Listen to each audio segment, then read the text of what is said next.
হবিগঞ্জে এনসিপির নেতৃবৃন্দের সাথে একটা দুঃখজনক ঘটনা ঘটেছিল। হবিগঞ্জ সদরে তাদের একটা মিটিং ছিল টাউন হল ময়দানে। এটা শেষ করে ফেরার পথে তাদের উপর হঠাৎ করে বর্তমান সরকারি দলের কিছু উচ্ছৃঙ্খল লোক, সন্ত্রাসী লোক আক্রমণ করে এবং আক্রমণে অনেকেই আহত হন। এর মাঝে গুরুতর আহত হয় আলিফ। সে খুব গরিব পরিবারের একটা সন্তান।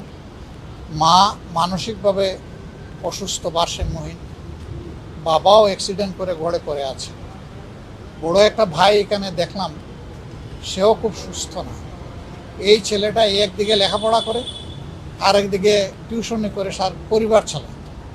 এইরকম একটা ছেলের উপর আঘাত, আর বিশেষ করে 24-এর পরে এরকম কাউকে আবার চোখ হারাতে হবে, এটা আমরা কল্পনাও করি না। তা আমরা এই ঘটনার নিন্দা জানিয়েছি, আবারও নিন্দা জানাই। যারা এটা করেছে অবশ্যই তাদেরকে আইনের আওতায় পাকড়াও করে এনে শাস্তি নিশ্চিত করা উচিত। তা না হলে আমরা 24-এর পরের বাংলাদেশে এই সন্ত্রাস আর দেখতে চাই না। এই সন্ত্রাস ফেসিবাদেরই ছায়া। ফেসিবাদকে বিদায় করার পরে আবার ফেসিবাদ, এটাই জাতি মানবে না, বরদাস্ত করবে না। আমরা তার সুস্থতা কামনা করি। চিকিৎসক যারা আছেন তাদের প্রতি আমাদের আহ্বান, তারা যেন তাকে যথাযথ চিকিৎসা প্রদান করেন, সে সুস্থ হয়ে আমাদের মাঝে ফিরে আসুক।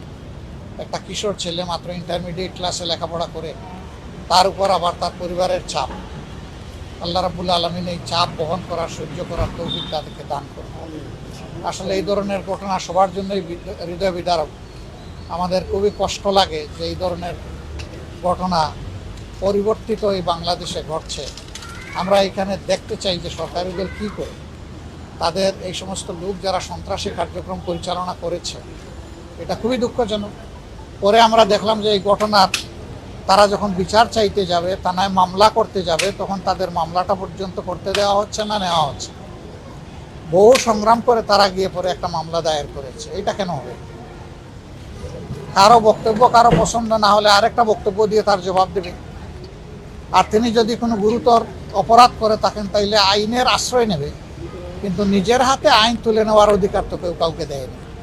বিশেষ করে সরকার, যাদের দায়িত্ব হচ্ছে দেশে আইন শৃঙ্খলা রক্ষা করা, তারাই যদি আইনের রক্ষক না হয়ে ভক্ষক হয়ে যান, নিজের হাতে আইন তুলে নেন, তাহলে জনগণ কে কার কথা শুনবে?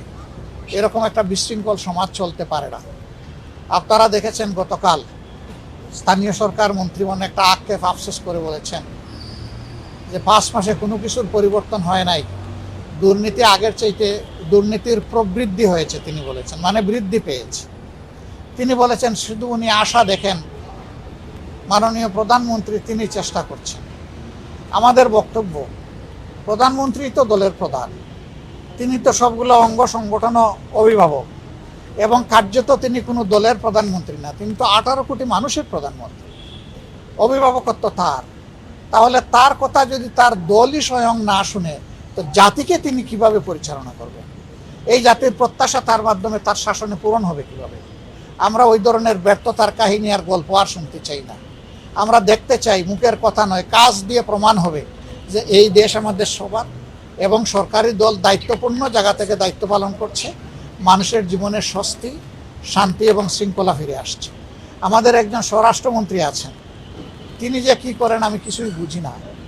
144 ধারা দিয়েছেন হবিগঞ্জ শহরে, আর এনসিপির লোকদেরকে বাধা দিয়েছে মৌলভীবাজার থেকে শুরু করে হবিগঞ্জ পর্যন্ত। এটা কেন?